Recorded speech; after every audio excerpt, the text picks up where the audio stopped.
राम राम भाइयों, कैसे हैं आप लोग। दोस्तों, आप लोगों को मैं बताता हूँ कि मेरे स्टॉल पे इतनी छुट्टियाँ क्यों होती हैं मेरी। कई लोगों को उसके पीछे का रीज़न नहीं पता होगा, इसलिए वो मेरे को गलत जज कर लेते हैं। और कुछ लोगों को ये भी लगता है कि मैंने बहुत पैसा कमा लिया इसलिए मैं छुट्टी मार लेता हूँ, लेकिन ऐसा बिल्कुल नहीं है। आप लोगों को तो पता ही होगा कि मेरे फादर नहीं है, मेरे पापा की डेथ हो चुकी है। तो गाँव में कई काम ऐसे होते हैं जिसके कारण मेरे को और मेरे घर में से किसी एक को आना ही पड़ता है। जैसे मम्मी हो गई या फिर कोई भी, मम्मी के साथ भाई आ गया या मम्मी के साथ मैं आ गया, तो आना ही पड़ता है हम लोगों को। जैसे अभी रिसेंटली पिछले हफ्ते की बात है, हमारा गांव में घर बन रहा था, तो उसके लिए मेरे को, मेरे भाई को और मेरी मम्मी को आना पड़ा था। वो इसलिए कि गांव में हमें कुछ पता नहीं है कि सामान कहाँ से मिलेगा, वो सब अरेंज करने में थोड़ा वक्त लग गया था, इसलिए 2-3 दिन की छुट्टी हो गई थी मेरी उस टाइम पे भी। और फिर मेरी मम्मी यहीं पे अभी सब कुछ देख रही हैं, मतलब मिस्त्री वगैरह घर बना रहे हैं और मेरी मम्मी यहीं पे रहती हैं अभी। और फिर इस हफ्ते मैं फिर गांव आया हुआ हूँ, क्योंकि उसके पीछे का रीज़न ये है कि एक ज़मीन है, जो ज़मीन का टुकड़ा वो बिक रहा था।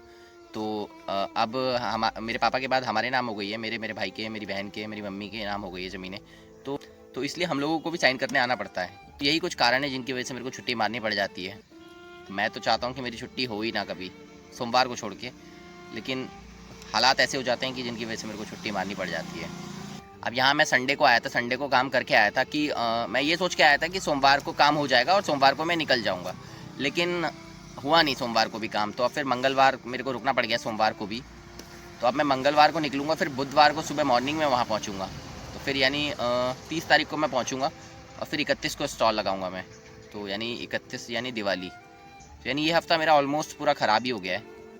कोई नहीं, नेक्स्ट नेक्स्ट वीक से कंटिन्यू रहेंगे, सिर्फ मंडे छुट्टी रहेगी। शायद अभी हाल फिलहाल में कोई काम नज़दीक में ना पड़े, क्योंकि गांव का घर भी हमारा ऑलमोस्ट होने ही वाला है कंप्लीट। उसके बाद मम्मी भी आ जाएगी। तो चलिए दोस्तों, उम्मीद करता हूँ आप लोग मेरी मजबूरी समझेंगे।